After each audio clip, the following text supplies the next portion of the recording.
and then last is Srinivas. Okay. Okay, एक पुष्पराज भी है, हाँ एक पुष्पराज भी है। पुष्पराज भी है। ओके तो धनंजय के बाद पुष्पराज आएगा। First is hmm, Dhananjay, second Pushpraj. Hmm, okay, तो वी कैन स्टार्ट नाउ। तो first Dhananjay. Okay, are you ready? Good morning sir. हाँ, good morning, good evening. Okay, so Arun sir पूछिए, आप स्टार्ट कीजिए। ओके। सो आप अपना, धनंजय, जरा ब्रीफ इंट्रोडक्शन दो अपने एजुकेशनल बैकग्राउंड का। Sir, my name is Dhananjay Mishra. I am from Rajasthan. I completed my post graduation in physics from University of Rajasthan in 2023. So आपका फेवरेट टॉपिक कौन सा है? What is your favourite topic? अभी तो solid state physics, nuclear physics और quantum physics. Okay, nuclear physics और quantum physics. Okay, so nuclear physics में आप कोई 3 मॉडल्स बता सकते हो जिसके थ्रू न्यूक्लियस के हम प्रॉपर्टी के बारे में बात कर सकते हैं, न्यूक्लियस का जो प्रॉपर्टी है? Yes sir. सर, एक तो है लिक्विड ड्रॉप मॉडल, एक शेल मॉडल है और एक है फर्मी गैस मॉडल। ओके, इन तीनों के बेस पे हम न्यूक्लियर के। Okay, so liquid drop model और शेल मॉडल में डिफरेंस क्या है? Yes sir.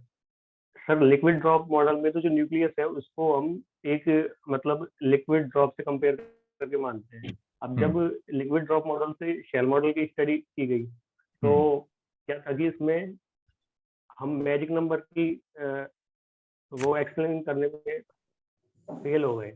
तो इस वजह से हमें नीड पड़ी शेल मॉडल की, जो कि हमारे एटॉमिक ऑर्बिटल होते हैं ना, जो क्लोज्ड शेल होते हैं, उनसे रिलेटेड था वो। और वो ये बताता है कि जो मैजिक नंबर है ना, वो लाइक इन एटॉमिक फिजिक्स, जो अपने एटम होते हैं उनके क्लोज्ड शेल की तरह होता है। इस वजह से हमें थोड़ी प्रॉपर्टी अलग अलग मिलती है मैजिक नंबर्स के लिए। तो ये दोनों difference. Okay, so just tell me, neutron is basically not any charge. Yes sir. So what is the source of magnetic moment for the neutron? Okay sir. Sir, neutron के पास charge तो नहीं है, तो हम जैसे हम न्यूक्लियस के अंदर न्यूट्रॉन और प्रोटॉन है, तो फिर अगर हम ये मान लें कि न्यूक्लियस का किसी सेंटर ऑफ मास है, वहाँ वहाँ से अगर प्रोटॉन और न्यूट्रॉन मोशन कर रहे हैं, तो प्रोटॉन का तो हमारे पास ऑर्बिटल एंगुलर मोमेंटम आ जाएगा, लेकिन न्यूट्रॉन का नहीं आ पाएगा।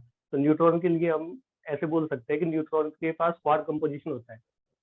तो अगर उसका इंट्रिंसिक प्रॉपर्टी होती है जो स्पिन एंगुलर मोमेंटम होता है, उसके करस्पॉन्डिंग देखे जाए तो न्यूट्रॉन 3 बार बना होता है, यू डी डी। तो अगर हम देखा जाए ना, तो फिर क्या बोलते हैं, इंट्रिंसिक जो इसका स्पिन एंगुलर मोमेंटम होगा उसको हम बता सकते हैं इसके सेंटर ऑफ मास के according. So what do you mean by intrinsic angular momentum?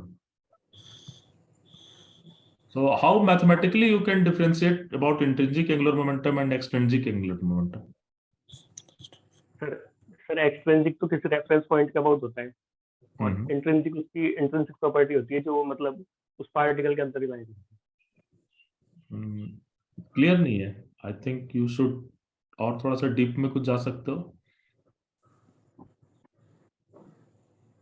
Okay, just tell me what is the 3 fundamental particles?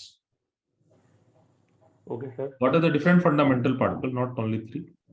The fundamental particles क्या है? सर, फंडामेंटल पार्टिकल से जिनको मतलब जिनका और ज्यादा कंपोजिशन नहीं हो सकता, जैसे इलेक्ट्रॉन है, इसका और ज्यादा कंपोजिशन नहीं हो सकता। And after than electron, what is that? Any more than electron? Is that proton is fundamental particle? No sir, इसके में क्वार्क कंपोजिशन पाया जाएगा। Okay. तो what is isospin? Okay sir. Sir, as we know, जो nuclear force होते हैं वो distinguish नहीं कर पाते मतलब चार्ज के बेस पे। तो उनके अकॉर्डिंग न्यूट्रॉन और जो प्रोटॉन है वो एक ही टाइप से देखे जाएंगे न्यूक्लियर फोर्स के अकॉर्डिंग। जब न्यूट्रॉन और प्रोटॉन एक ही तरीके से देखे जाएंगे तो फिर इनमें डिस्टिंग्विश करना थोड़ा वो हो गया, मतलब मुश्किल हो गया। तो इस वजह से हम इनके करस्पॉन्डिंग एक आइसोस्पिन क्वांटम नंबर डिफाइन करते हैं, जो जो इस टाइप से दिया जाता है कि आइसोस्पिन दोनों के लिए हाफ हाफ होगी, लेकिन जो थर्ड कंपोनेंट होगा आइसोस्पिन का, वो प्रोटॉन के लिए प्लस हाफ होगा और न्यूट्रॉन के लिए माइनस हाफ होगा। इस वजह से इसमें मतलब डिफरेंशिएट करने के लिए। So does isospin obey any symmetry? क्या निकला? हाँ, इसको शॉर्ट कर दिया, ये दोनों पैरेलल हो गए 6 and 12।